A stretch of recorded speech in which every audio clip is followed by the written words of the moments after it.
Bienvenue dans les Côtes d'Armor, bienvenue à Carlabo où nous allons retrouver tous les acteurs et actrices du championnat de France de rallycross. Un 7e rendez-vous que nous avons placé sous le signe du charme féminin et pour cela nous sommes allés à la rencontre de ces jeunes femmes qui ont choisi de pratiquer un sport que d'aucuns considèrent, souvent à tort, comme réservé à la jante masculine. C'est donc sans plus attendre que nous embarquons avec Adeline Sangnier à la découverte de ce magnifique circuit de Carlabo, un tracé long de 953 mètres, qui est composé à 58% de terre et à 42% d'asphalte, un tour de circuit qui ne devrait pas dépasser les 40 secondes.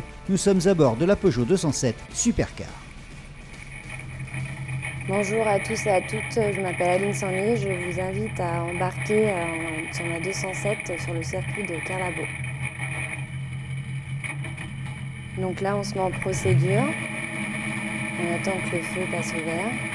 Et tac, ça y est, c'est parti. Donc on part en 2, 3, 4, 5.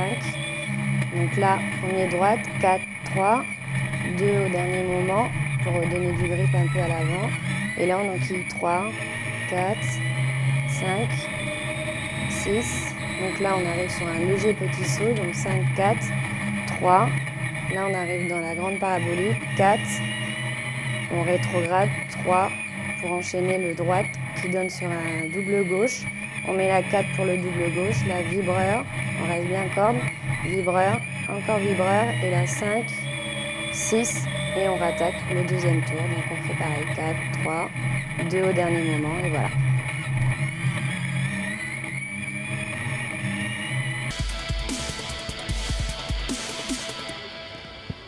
Retour dans le paddock avec Adeline, rencontre avec une pilote qui a 29 ans, compte déjà à son palmarès 6 titres de championne de France féminin de rallycross. Elle vient de faire cette année son entrée dans la catégorie reine.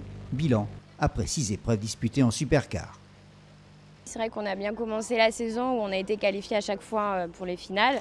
Et là, ça fait 2 courses où malheureusement on n'est pas qualifié.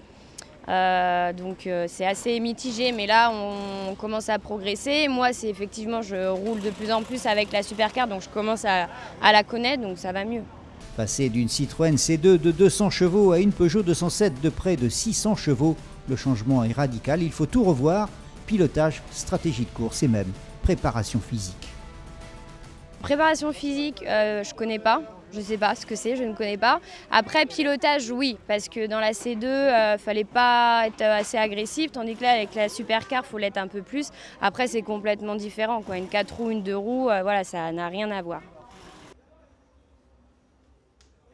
Depuis ses débuts en karting à l'âge de 9 ans, Adeline est passée par la Formule Ford, la Formule Renault, la course de côte ou encore le slalom. Mais ce qui l'a séduite, c'est le rallycross. En fait, plus que de se battre contre le chrono, ce qu'elle aime, c'est la bagarre en peloton. Exactement, course de côte et course de slalom, j'en faisais, mais c'était plus pour être avec mon père et mon frère. Mais en Formule Renault, j'en ai des bons souvenirs parce que voilà, on partait à une quarantaine, c'était génial au premier virage, tout. Et effectivement, moi, être toute seule, me battre contre le temps, ça j'aime pas, mais après, être avec les autres pilotes en bagarre, c'est sympa. Premier virage comme des brutes en travers. Une place de 5e au championnat, c'est l'objectif qu'Adeline s'était fixé en début de saison et pour l'instant ça marche. Elle est 5e au classement provisoire. On veut toujours faire mieux, mais le principal, c'est de ne pas finir 6. On va essayer de conserver cette 5e place. Après, pourquoi pas 4, mais bon, ça va être difficile. Objectif atteint. En terminant 5e lors de la finale, Adeline conforte sa 5e position au championnat. Une finale dans laquelle on va retrouver Fabien Payet au départ, le champion 2014 qui a délaissé le championnat d'Europe le temps d'un week-end. Il est en pole position avec à ses côtés Gaëtan Serrazin et Fabien Chanoine. Voilà, le départ est donné. Et c'est Gaëtan Serrazin qui prend le commandement devant Fabien Payet. Une position que Gaëtan Serrazin va devoir abandonner à l'issue de son passage dans le Tour de Joker. Et ce sera donc la victoire de Fabien Payet sur ses terres. Il l'emporte devant Gaëtan Serrazin, Christophe Wild, Fabien Chanoine et Adeline Sangnier. Moi, le championnat de France, c'est vrai que je le connais quand même très bien. Je sais le niveau des compétiteurs. Je sais qu'il y en a qui vont très vite, comme Gaëtan et Christophe. Ont été vraiment redoutables ce week-end, ça n'a vraiment pas été facile du tout. En tête du championnat, c'est extrêmement serré entre Christophe Wild et Gaëtan Serrazin. L'écart entre les deux n'est que de 3 points.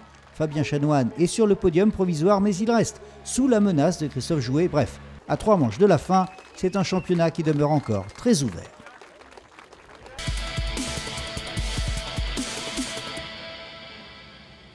Jimmy Terpereau absent à Carlabo, c'est le 3e du championnat Super 1600 qui pourrait bien perdre ici sa place sur le podium provisoire. En attendant, Enzo Libner, Laurent Chartrain, Maximilien Evenot et Fabien Grosset-Janin sont bien là, avec en plus une volonté affichée de revanche pour Chartrain et Grosset-Janin, malchanceux tous les deux, lors de l'épreuve précédente. Une envie de gagner qui se traduit dès les premiers tours de roue, dès les manches qualifs, jusqu'aux phases finales.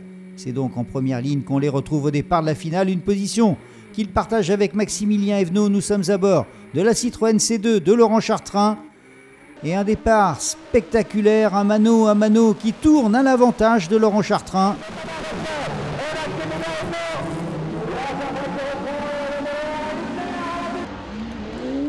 Le tour Joker ne changera rien à la domination de Laurent Chartrain. Il conserve sa position de leader. Et c'est donc l'arrivée très nette, victoire de Laurent Chartrain qui s'impose avec plus de 2 secondes d'avance sur Maximilien Evenot et près de 5 secondes sur Fabien Grosset-Janin. Chartrain et Grosset-Janin retrouvent les podiums. Il était temps de se repositionner, puis ça récompense toute mon équipe où on bosse vraiment d'arrache-pied pour arriver à un bon résultat. Alors la victoire, c'est la cerise sur le gâteau. Chartrain, Libner, Evenot, Grosset-Janin et Terpereau, c'est l'ordre au championnat et tous les 5 conservent leur chance pour un titre de champion de France. Il reste encore 3 épreuves à disputer.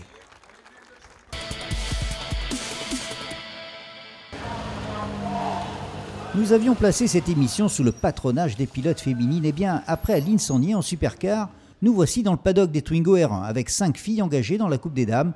À Carlabo, Catherine Chartrain et Perrine Perrin manquaient à l'appel. Ont répondu présent Sandra Vincent, Coralie Moreau et Sabrina Souchot. Nous les avons rencontrées. Je m'appelle Sabrina Souchot, j'ai 36 ans. C'est Sandra Vincent, j'ai 31 ans. Coralie Moreau, j'ai tout juste 19 ans. Depuis toute petite, je vais sur le circuit parce que mon père roulait, ma mère a également roulé en autocross. Et puis bon, après, mon frère est parti en rallycross. Donc j'ai voulu le suivre et puis cette formule de promotion m'a permis de pouvoir me lancer en rallycross aussi. On est aujourd'hui 5 féminines, mais on aime beaucoup ça. Enfin, moi, c'est pas parce que je suis une fille que j'arrive pas à m'impliquer au milieu des garçons. Je pense que le plus viril, c'est peut-être plus Adeline en supercar où il faut bien tenir la voiture. Après, effectivement, on a un mal dans les avant-bras le lendemain de la course. De se faire doubler par une fille? Ouais, si, ça arrive, hein. Si.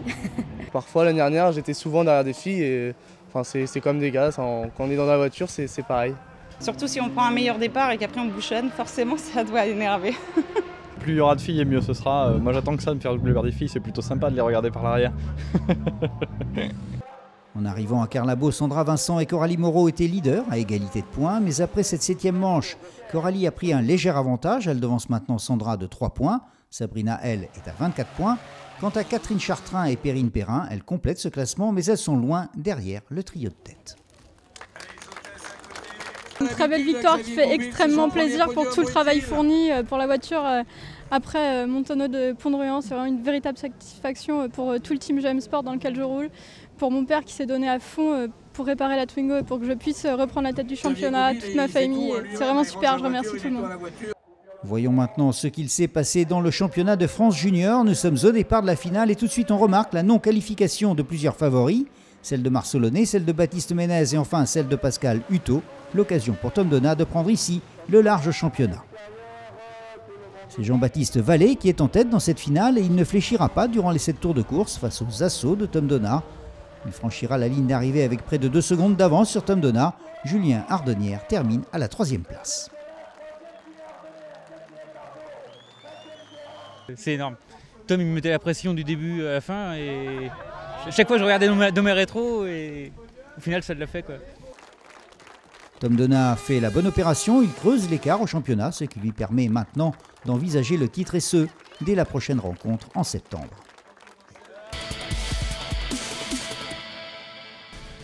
Pour Marc Maurice et David Vincent, Carlabo restera comme un faux pas, et ceci à cause d'une demi-finale ratée. Non qualifiés en finale, ils abandonneront toutes leurs chances de résultat en Coupe de France de Division 3. Pas de problème en revanche pour le leader de la D3, pour Christophe Saunois, qui s'est adjugé la pole position sur la grille de départ. Une première ligne qu'il partage avec Guy Moreton et Henri Navaille. Le départ dans un instant. Et voilà, c'est parti. Et c'est Guy Moreton qui s'impose. Il est en tête dans cette finale.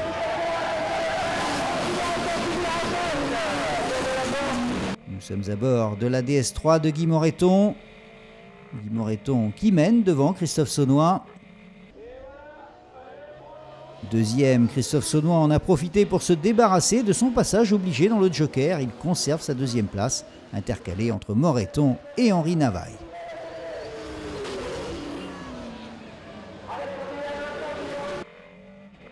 De retour en caméra embarquée avec Guy Moreton qui s'engage à son tour dans le Joker. Va-t-il garder sa première place? Réponse dans un instant. Et vous allez le voir, il va ressortir juste devant Christophe Saunois. Une fin de course haletante qui se solde à l'avantage de Guy Moreton. Le duel Moreton-Saunois, assurément une des plus belles passes d'armes du week-end. Après la Varée, c'est la deuxième victoire de la saison pour Guy Moreton. Gagner devant quand même la référence du championnat, celle-ci va rester longtemps gravée dans ma mémoire quand même. Et au classement provisoire à 3 épreuves de la fin, Guy Moreton talonne Christophe Saunois. Il n'est plus qu'à 7 points du leader.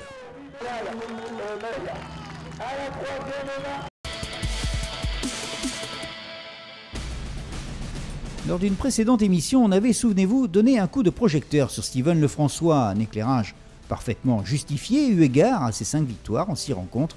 Et bien cette fois-ci à Carlabo, c'est Emmanuel Hahn qui a sorti le grand jeu.